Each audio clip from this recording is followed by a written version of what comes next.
ನಿನ್ನೆ ನೋಡಿದ್ರೆ 170 ಇದೆ.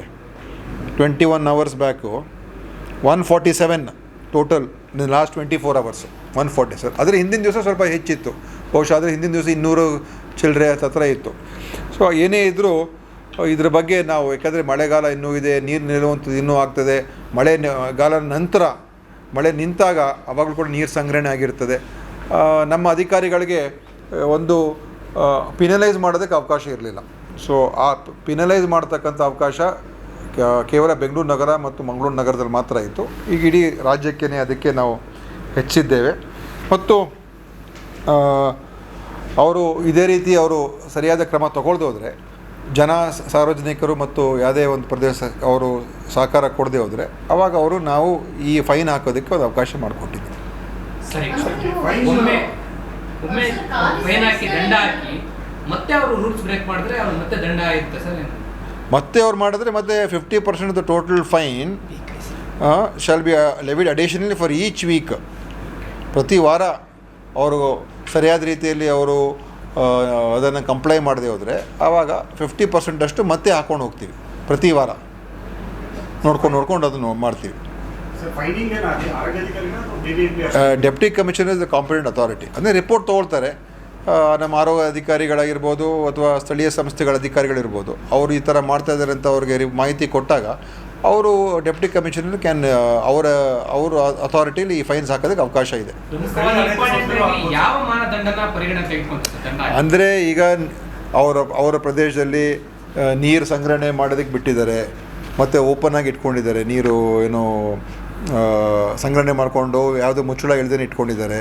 ಮತ್ತು ಅವ್ರು ಖಾಲಿ ಸೈಟ್ ಆಗಿದ್ದರೆ ಅಲ್ಲಿ ಈ ಟೈರ್ಗಳು ಬೇರೆ ಬೇರೆ ಪದಾರ್ಥಗಳೆಲ್ಲ ಇದ್ಕೊಂಡು ಅಲ್ಲೇ ನೀರು ಸ್ಟಾಗ್ನೇಟ್ ಆಗಿದ್ದರೆ ಅಂತ ಏನೇನು ನಮ್ಮ ಮಾರ್ಗಸೂಚಿಗಳಿದೆಯಲ್ಲ, ಅದೇ ಮಾರ್ಗಸೂಚಿಗಳನ್ನ ವೈಲೇಷನ್ ಆದರೆ ನಾವು ಮಾಡ್ತೀವಿ. ಅಲ್ಲಿ ಸೊಳ್ಳೆ ಉತ್ಪತ್ತಿ ಆಗೋದು ಅಂತ ಅವಕಾಶ ಮಾಡಿಕೊಡ್ಬಾರ್ದು. ಬೇಸಿಕ್ಲಿ ಸೊಳ್ಳೆ ಉತ್ಪತ್ತಿ ಆಗೋದಕ್ಕೆ, ಮೊಟ್ಟೆ ಇಡೋದಕ್ಕೆ, ಲಾರ್ವಾ ಫಾರ್ಮೇಷನ್ ಆಗೋದಕ್ಕೆ ಅವಕಾಶ ಕೊಡಬಾರ್ದು. ಅದನ್ನು ಏನೇನು ನಾವು ಗೈಡ್ಲೈನ್ಸ್ ಇಶ್ಯೂ ಮಾಡಿದ್ದೀವಿ ಅದನ್ನು ಅವರು ಅನುಸರಿಸಬೇಕು ಅಂತ.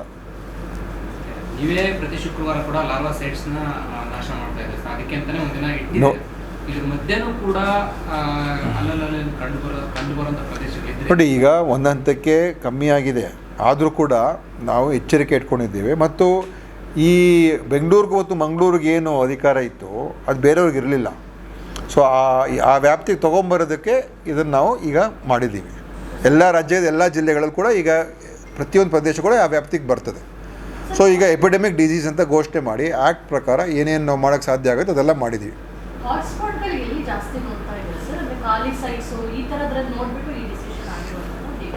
ಹಾಟ್ಸ್ಪಾಟ್ ಅಂತ ಹೇಳಿದರೆ ಎಲ್ಲೇ ಇರ್ಬೋದಮ್ಮ, ಈ ಥರ ಆ ಥರ ಹೇಳೋಕ್ಕಾಗೋದಿಲ್ಲ. ಕಮರ್ಷಿಯಲ್ ಜಾಗಗಳಿರ್ಬೋದು, ಎಲ್ಲೇ ಇರ್ಬೋದು, ಕನ್ಸ್ಟ್ರಕ್ಷನ್ ಸೈಟ್ ಇರ್ಬೋದು, ಸ್ಕೂಲ್ಗಳಲ್ಲಿರ್ಬೋದು, ಎಲ್ಲೇ ಇರ್ಬೋದು. ಯಾಕಂದರೆ ಶಾಲೆಗಳು ಕೂಡ ಹಾಟ್ಸ್ಪಾಟ್ಗಳಾಗ್ತದೆ. ಯಾಕಂದರೆ ಅಲ್ಲೆಲ್ಲ ಮಕ್ಕಳು ಇರ್ತಾರೆ, ಇಡೀ ದಿವಸ ಇರ್ತಾರೆ. ಅವರು ಯೂನಿಫಾರ್ಮ್ ಎಲ್ಲ ಅವ್ರ ಶರೀರ ಎಕ್ಸ್ಪೋಸ್ ಆಗುವಂಥ ಯೂನಿಫಾರ್ಮ್ ಹಾಕ್ಕೊಂಡಿರ್ತಾರೆ ಅಲ್ವಾ, ಕೈ ಕಾಲುಗಳೆಲ್ಲ ಅದಕ್ಕೆ ಪೂರ್ತಿ ಕವರ್ ಮಾಡ್ಕೊಂಡಿರೋದಿಲ್ಲ. ಸೊ ಯಾವುದೇ ಜಾಗ ಆದರೂ ಕೂಡ ಹಾಟ್ಸ್ಪಾಟ್ ಆಗ್ತದೆ. ಒಂದು ಕೇಸ್ ಬಂದಾಗ ಅದು ಹಾಟ್ಸ್ಪಾಟ್ ಆಗ್ತದೆ. ಸಾಮಾನ್ಯ ಜನರಿಗೆ ದಂಡ ಹಾಕ್ತೀವಿ ಅಂತ ಹೇಳಿ ಹೊರಟಿದ್ದಾರೆ.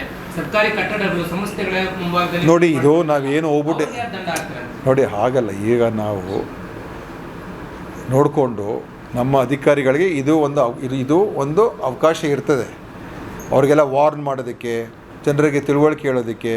ಮತ್ತು ನೀವು ಸರಿಯಾದ ರೀತಿಯಲ್ಲಿ ಗೊತ್ತಿದ್ದ ನಂತರ ಕೂಡ ಅವರು ಏನೋ ಅದನ್ನು ಸರಿಪಡಿಸ್ತಾರೆ. ಈಗ ಯಾರು ಕೂಡ ನೋಡಿದ ತಕ್ಷಣ ಫೈನ್ ಹಾಕ್ತೀವಿ ಅಂತ ಹೇಳೋಕ್ಕಾಗಲ್ಲ. ಅವ್ರಿಗೆ ವಾರ್ನ್ ಮಾಡ್ಬೋದು, ನೋಡಪ್ಪ ಹಿಂಗೆಲ್ಲ ಇಟ್ಕೋಬೇಡಿ ಅಂತ.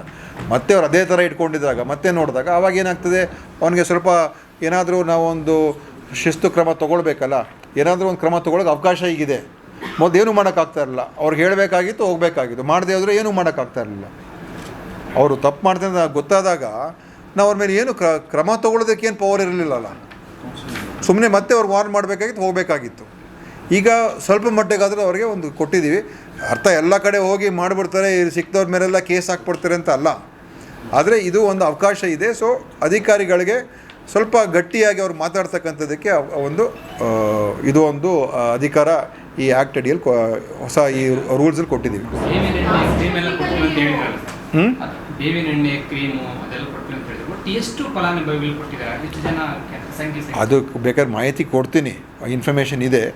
ನಾವು ಎಲ್ಲೆಲ್ಲಿ ಯಾವಾಗ ಡಿಸ್ಟ್ರಿಬ್ಯೂಟ್ ಮಾಡೋದು ಆವಾಗ ಹೆಚ್ಚಿದ್ದಾಗ ಎಲ್ಲ ಕಡೆ ಡಿಸ್ಟ್ರಿಬ್ಯೂಟ್ ಮಾಡಿದ್ದು. ಹಾಂ, ಲಾಸ್ಟ್ ಮೀಟಿಂಗಲ್ಲಿ ನೀವು ಅಧಿಕಾರಿಗಳಿಗೆ ಡಿಸಿಗಳಿಗೆಲ್ಲ ಹೇಳಿದ್ದ ಇಷ್ಟು ಡೆಡ್ಲೈನಲ್ಲಿ ನೀವು ಅದನ್ನು ಕಂಟ್ರೋಲಿಗೆ ತರಬೇಕು, ಕೆಲವೊಂದು ಮಾತ್ರೆಗಳನ್ನು ಮಾಡ್ಕೊಳ್ಬೇಕು ಅಂತ ಹೇಳಿ.